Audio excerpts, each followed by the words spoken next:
মেয়েও ছিল। মেয়ে ভাইকে নিয়ে খেলছিল। সবাই ভাত খেয়ে উঠলাম। মেয়ে বাপের কাছে ঘুমাবে।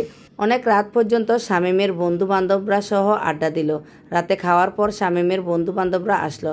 মেয়ে বাপের কাছে ঘুমাবে ঘুমাবে বলে আমার কাছেই ঘুমালো। সকালে উঠে গেলাম। আমার বাচ্চাদের একটা ভালো অভ্যাস হলো, তারা রাতে জাগে না। একেবারে সকাল 7টায় উঠবে। ছেলে মেয়ে কেউ স্কুলে যাবে না, কারণ তাদের বাপ এসেছে। সকালে নাস্তা খাওয়ার পর শামীম তার লাগেজগুলো খুলল। বাচ্চাদের জন্য জামা কাপড়, জুতা, সাবান, শ্যাম্পু, শীতকালীনের জন্য সোয়েটার সহ বিভিন্ন জিনিসপত্র এনেছে। আমার জন্য একটা গলার চেইন এনেছে। আমি চেইনটা নিইনি। শামীমকে বললাম, ভাই তোমার কাছে রাখো, তোমার কাজে লাগবে। শামীম একটু আমার উপর রাগ করলো। আমি বিষয়টা আমলে নিইনি। সকালে শামীমের আত্মীয় স্বজনরা বাসায় আসলো। এই 3 বছর তাদের চোখও দেখিনি। এমনকি বাচ্চাদের জন্য একটা ফোনও দেয়নি। তারা শামীমের সাথে কথা বলে তাদের গিফটগুলো নিয়ে দুপুরের খাবার খেয়ে চলে গেল। শামীম দুপুরের দিকে আমার বোনের কবরের জিয়ারত করতে যায়। পরের দিন বোনের জন্য মিলাদের আয়োজন করে। কিছু ইয়াতিম বাচ্চাদের দুপুরের খাবারের আয়োজন করে। টানা 5টা দিন খুব ব্যস্ততায় কাটলো আমার, কারণ শামীম দেশে আসাতে মেহমানরাও আসছিল। 5 দিন পর বাচ্চাদের নিয়ে স্কুলে গেলাম। টুইনদের 7:30 বাজে নিয়ে যেতে হয়, কারণ তাদের ক্লাস 8টা বাজে শুরু হয়, 11:30 বাজে ছুটি হয়। বাচ্চাদের নিয়ে গেলাম। ওখানে গিয়ে আরেক মুসিবত। আমি দাঁড়িয়ে না থাকলে তারা নাকি ক্লাস করবে না, কান্না করে দিচ্ছিল। শেষে দাঁড়িয়ে রইলাম 11টা পর্যন্ত। যারা নতুন নতুন বাচ্চাদের স্কুলে দেন তারাই এই ব্যাপারটা বুঝবেন। 11টার দিকে বাচ্চা দুটো নিয়ে বাসায় যাচ্ছিলাম। সাহেদ ভাই দাঁড়িয়ে আছে। তিনি বললেন, মাটি তোমার কি শরীর খারাপ? আজ 5 দিন এলে না যে? ভাই বাসায় কাজ ছিল তাই। সাহেদ, আমি তোমার জন্য বেলি ফুলের মালা এনেছি। আমি নিতে চাইলাম না। এগুলো নেয়ার মতো আবেগ আর নেই। আর এগুলো নিয়ে বাসায় গেলে বাচ্চারা এগুলো দিয়ে খেলা করতে বেশি পছন্দ করে। ইচ্ছা না থাকা সত্ত্বেও নিলাম। এই বকুল ফুলের মালা নিয়ে আরেক ঝামেলায়। সারা রাস্তায় এই একটা ফুলের মালা নিয়ে দুইটা মারামারি করতে লাগলো। শেষে আমি তাদেরকে ধমকিয়ে মালা দুইটা নালায় ফেলে দিলাম। সেই জায়গাটাতে বসেও দুজন এমন মরার কান্না শুরু করলো, বলার মতো না। শেষে 50 টাকা চিপস চকলেট গোছা দিয়ে শান্ত করিয়ে বাসায় আসলাম। বাসায় গিয়ে মেয়ে নাকি আজকে স্কুলে যাবে না, তার দেরি হয়ে গেছে। সেজন্য রাস্তার 2 টুইন এমন তামাশা শুরু করেছে যে দেরি না হয় আর কি হবে। আমার মেয়েটা রেডি হয়েছিল, পরে দিয়ে সব খুলে ফেললো। গেলাম রান্না করতে। ছোটটাকে কোলে নিয়ে দাঁড়িয়ে দাঁড়িয়ে রান্না করছি। ওই হারামজাদা টুইনও কোলে উঠবে। 3টা আমি একসাথে কেমনে কোলে নিই? না নিলে এমন মরা কান্না জুটবে, মনে হয় তাদের বউ মারা গেছে। শেষ 3টাকে কোলে নিলাম। 2টাকে কোলে আর 1টাকে ফিটে নিলাম। তাদের বাপ দেখে হাসতে হাসতে শেষ। 3টা একটাও বাপের কোলে যায় না। বিকেলের দিকে সবগুলাকে নিয়ে আমার ভাইসহ চিড়িয়াখানায় গেলাম। এই প্রথম ওদের নিয়ে কোথাও বেড়াতে আসলাম। এর আগে কখনো বেড়াতে যায়নি। ওখানে গিয়ে ছোটটা কোল থেকে নামেনি। আর টুইনদের কথা কি আর বলবো। এক টুইন বানরের চিপ দিয়েছে, সে খেয়েছে। আরেক টুইন বানরের চিপ দিয়েছে, বানর খায়নি কেন সেটা নিয়ে কান্না শুরু করে দিল। সে ওই জায়গা থেকে নড়ছে না। শেষ আমার ভাই কোলে করে নিয়ে অন্য জায়গায় নিয়ে গেল, সেখানেও কান্না করে। পরে হাতিকে কলা খেতে দিয়ে সেটা হাতি খাওয়ার পর তার কান্না থামলো। তারপর বাসায় চলে আসলাম। বাসায় এসে ওরা সামনের রুমে খেলা করছিল। আমি গোসল করে বের হয়েছি ওয়াশরুম থেকে। ওয়াশরুমে শাড়ি পরা যায় না, তাই বাদ বাকিগুলো ওয়াশরুম থেকে পরে এসে রুমে শাড়ি পরছিলাম। এমন সময় শামীম রুমে চলে আসে। কোনোরকম শাড়িটা বুকে জড়িয়ে নিই। শামীম সাথে সাথে রুম থেকে বের হয়ে যায়। এটা আমার জন্য খুব লজ্জাজনক, কারণ শামীম আমার ভাইয়ের মতো। এদিকে মেয়ে আমার চুল আঁচড়িয়ে দিচ্ছে, বাকি টুইনও আঁচড়িয়ে দিবে। এটা নিয়ে যুদ্ধ শুরু।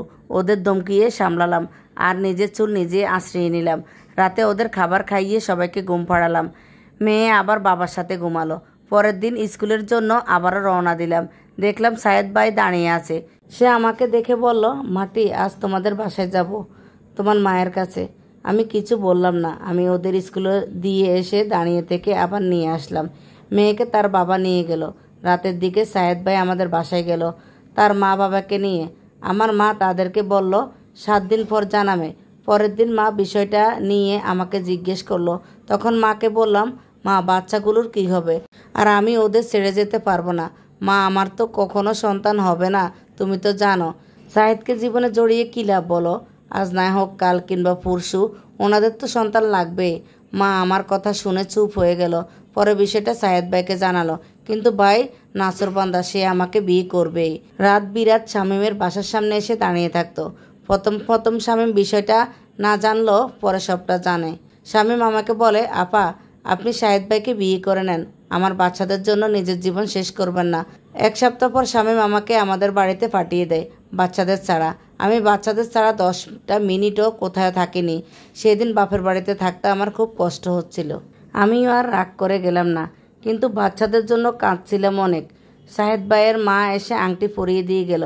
শাহেদ ভাই দেরি করতে চায় না, ঘরোয়াভাবে যত তাড়াতাড়ি পসিবল বিয়ে করবে আমায়। 7 দিন পর বিয়ের তারিখ ঠিক হলো। এর মধ্যে বাচ্চাদের সাথে কোনো যোগাযোগ নাই, শামীমের সাথে কোনো যোগাযোগ নাই।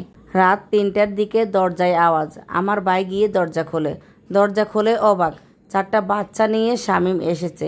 আমি রুমে ঘুমাচ্ছি, হঠাৎ ফিল হলো আমার গায়ে কারা যেন উঠছে। ওমা, চোখ খুলে দেখি বাচ্চা 4টা। আমি ঘুম থেকে উঠে কিছু বুঝতে পারলাম না, একটু পর সব বুঝলাম আর 4টাকে জড়িয়ে ধরলাম।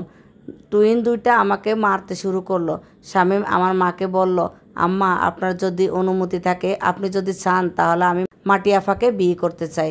আমার মা ভাই শুনে খুব খুশি হলেন আর বিনা বাক্যেই রাজি হয়ে গেলেন।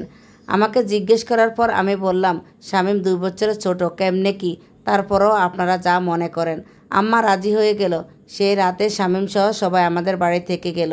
পরের দিন শাহেদের বাসায় গিয়ে আমার মা ভাই তাদের বিষয়টা বুঝালো। তারা বুঝলেও শাহেদ বুঝলো না। শাহেদ সরাসরি কথার মাঝখানে ঘর থেকে বের হয়ে যায়। আমাদের বাড়িতে এসে আমি টুইনদের নিয়ে টিভি দেখতেছি আর ছোটটা সহ বড়টা ঘুমাচ্ছে। শাহেদ এসে আমাকে জড়িয়ে ধরে বলতে লাগলো, মাটি তোমাকে খুব ভালোবাসি, প্লিজ আমাকে বিয়ে করো। এটা বলে সে আমার ঠোঁটে তার দখলে নিয়ে নেয়। আমি কোনো রকমে ছাড়তে পারছি না। আমার টুইনরা তার পায়ে কামড় দেয়। টুইনদের কান্নায় মেয়ে উঠে পড়ে। মেয়ে রান্নাঘর থেকে চামচ এনে মারতে শুরু করে। অনেক সময় পর আমাকে ছাড়লো।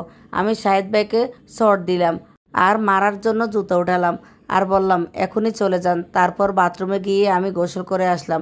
শামীমকে ফোন দিয়ে বললাম, আজ রাতে বিয়ে করতে পারবে আমায়? শামীম রাজি হয়ে গেল। অল্প সময়ের মধ্যে বিয়ের টুকিটাকি বাজার করলো। আমার জন্য শাড়ি, কসমেটিক্স সব কিনে আনলো। রাত 11টায় আমাদের বিয়ে হলো। কবুল বলার সময় এক ঝামেলা। টুইন 2টা আমার কোলে বসে আছে, নামছে না। আমি কবুল বলার পর তারাও কবুল বলল। আমি সাইন করলাম, তারাও নাকি সাইন করবে। পরে তাদের এমনিতে একটা কাগজ দিল, সেটাতে সাইন দিল। তারপর শান্তি হলো। গাড়িতে করে শামীমের বাড়িতে যাওয়ার জন্য রওনা দিলাম। ছেলে 3টা বসলো আমার কোলে। বাড়িতে পৌঁছে দেখলাম আমার রুমটা ফুল দিয়ে সাজানো। আমি উঠার আগে আমার 4 ছেলে মেয়ে বিছানায় উঠে খাটে লাফাতে শুরু করলো। যা সাজানো হয়েছে সব নষ্ট। বাসর রাতের দিন 4 ছেলে